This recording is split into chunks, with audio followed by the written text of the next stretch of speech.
ఇక బులెటిన్ లో breaking news చూస్తున్నాం. భారత్ కు బాడ్ న్యూస్. ఆపరేషన్ సింధూరులో హంతమయ్యాడు అనుకున్న జైషే మహ్మద్ ఉగ్ర సంస్థ చీఫ్ మసూద్ అజర్ ఇంకా బ్రతికే ఉన్నట్లుగా తెలుస్తోంది. భారత్ దాడి నుంచి మసూద్ అజర్ త్రుటిలో తప్పించుకున్నట్లుగా సమాచారం. ఆపరేషన్ సింధూరులో భాగంగా బహవల్పూర్లోని జైషే మహ్మద్ ఉగ్ర స్థావరంపై భారత్ దాడులు చేసింది. అయితే భారత్ దాడులు చేసిన సమయంలో మసూద్ అజర్ జైషే స్థావరం పక్కనే ఉన్న మరో భవనంలో నిద్రించినట్లు తెలుస్తోంది. దీంతో ఈ భవనం స్వల్పంగా దెబ్బతిన్న మసూద్ కు ఏమీ కాలేదని ప్రభుత్వ వర్గాలు అంచనా వేస్తున్నాయి. అయితే భారత్ దాడిలో మాత్రం 14 మంది అజర్ కుటుంబ సభ్యులు హతమయ్యారు.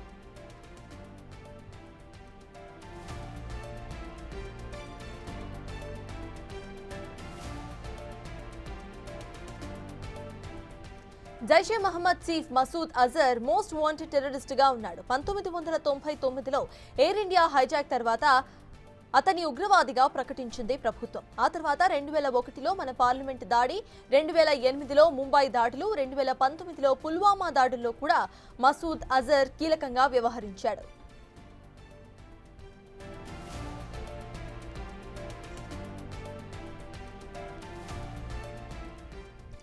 ఆపరేషన్ సింధూరులో అంతమయ్యాడు అనుకున్న జైషే మహ్మద్ ఉగ్ర సంస్థ చీఫ్ మసూద్ అజర్ ఇంకా బతికే ఉన్నట్లుగా తెలుస్తోంది. దీనికి సంబంధించిన పూర్తి అప్డేట్స్ ను మా ప్రతినిధి శివ అందిస్తారు. శివ, చెప్పండి, భారత్ దాడి సమయంలో ఇటు మసూద్ అజర్ పక్కనే ఉన్న ఇంకో బిల్డింగ్ లో నిద్రించినట్టుగా తెలుస్తోంది. ప్రెసెంట్ ఆయన బతికే ఉన్నట్టుగా కూడా తెలుస్తోంది. అసలు అప్డేట్స్ ఏంటి? ప్రెసెంట్ ఆయన బతికే ఉన్నారు అని చెప్పడానికి ఎటువంటి ప్రూఫ్స్ ని ఇటు భారత్ తీసుకుంది? దానికి సంబంధించిన అప్డేట్స్ ఏంటి?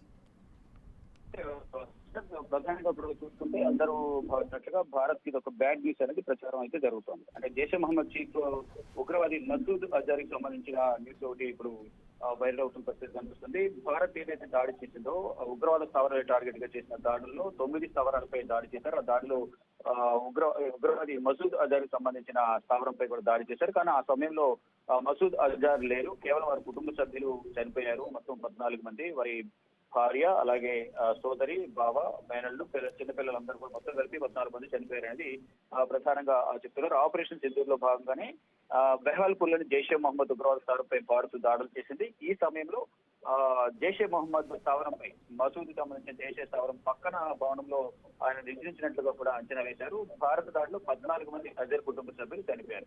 ఇక ఇక్కడ తప్పించుకున్నారు అనడానికి మరొక బలమైన ఆధారం కూడా ప్రధానంగా ఇక్కడ కనిపిస్తుంది. ఏదైతే 14 మంది చనిపోయారో వారి కుటుంబ సభ్యులకు సంబంధించిన వారసత్వానికి సంబంధించిన వారసులు ఎవరైతే ఉంటారో చట్టపరంగా, అంటే ఇటు మసూద్ అజర్ తో పాటు ఇతర కుటుంబ సభ్యులు అనేక మంది ఈ స్థావరాలకు సంబంధించి భారత్ దాడులు చేసిన నేపథ్యంలో అనేక మంది చనిపోయారు. దానిలో ఎవరైతే చనిపోయారో వారందరికీ కూడా పాకిస్తాన్ ప్రభుత్వం ఎక్స్గ్రేషియా ప్రకటించింది, ₹1,00,00,000 చొప్పున. దానిలో భాగంగా మసూద్ అజర్ బతికే ఉన్నాడు అనేది కూడా ప్రధానంగా అక్కడ ప్రభుత్వం కూడా గుర్తించింది. దానిలో భాగంగా ₹14 కోట్ల మసూద్ అజర్ కు అందజేయబోతుంది పాకిస్తాన్ ప్రభుత్వం. అంటే వారి కుటుంబ సభ్యుల్లో మసూద్ అజర్ ఒక్కరే బతుకున్నారు కాబట్టి వారి కుటుంబ సభ్యులు 14 మందికి సంబంధించిన 14 కోట్లు అనేది మసూద్ అజర్ కు పాకిస్తాన్ ప్రభుత్వం అందజేయబోతుంది. మరోవైపు ఏదైతే భారత దాడిలో ధ్వంసమైన భవనాలు ఏవైతే ఉన్నాయో, ఏదైతే ఉగ్రవాద స్థావరాలు మీద దాడి చేసేవారు భారత్ చెప్పుకుంటుందో, ఆ ఉగ్రవాద స్థావరాలను కూడా తిరిగి నిర్మిస్తామనేది కూడా పాకిస్తాన్ ప్రభుత్వం చెబుతోంది. దానిలో భాగంగా అక్కడ మసూద్ అజర్ ఇంకా బ్రతికే ఉన్నాడు అనడానికి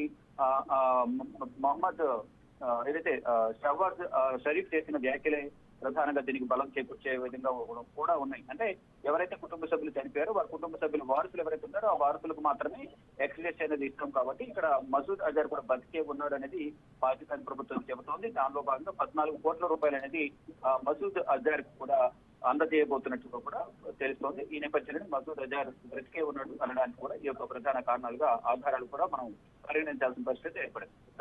రైట్, థ్యాంక్ యూ శివ.